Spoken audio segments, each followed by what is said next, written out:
What an amazing array of characters we've got here. Indeed. Have you ever played with them yourself? No, I've never played with them myself. I think to be a puppeteer of this caliber would be very, very difficult, you know. I think they're late 19th century, which for puppets is quite early. We're talking about maybe 1885, 1890. Yes, these were 9 characters that my mother bought in 1936. A man called Whanslaw, who was a puppeteer, was walking near Southampton one day, near a farm, and saw a box, and saw a leg sticking out of a box. And being a puppeteer, he knew exactly what this leg was, and so he found who the lady was and said, "May I have a look at your box?" And she said, "Oh, some junk that's been there since 1916. He bought the box with great glee and brought it to his studio in Chiswick. And my mother knew Whanslaw, and she fell in love with them, and she was able to... With him or with them? No, with them.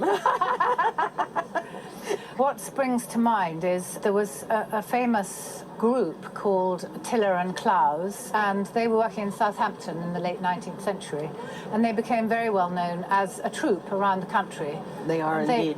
They are. Excelsior Clowes Marionettes, yes. Really? Yes. Because I'm pretty certain they're made in England. It's always difficult to be totally certain, but the faces are like an old master painting, basically. Yes. They've got a base of wood, and then they've got a layer of gesso, and then oil paint over the top.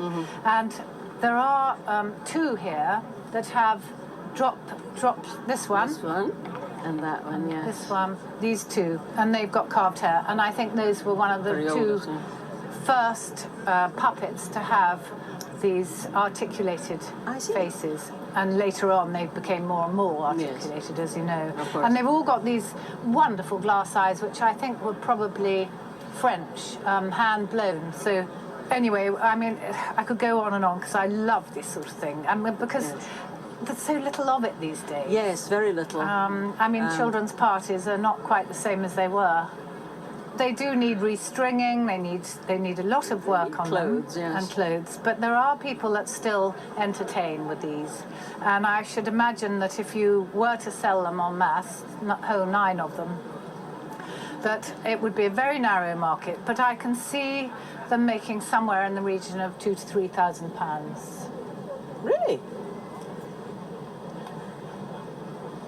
You want them?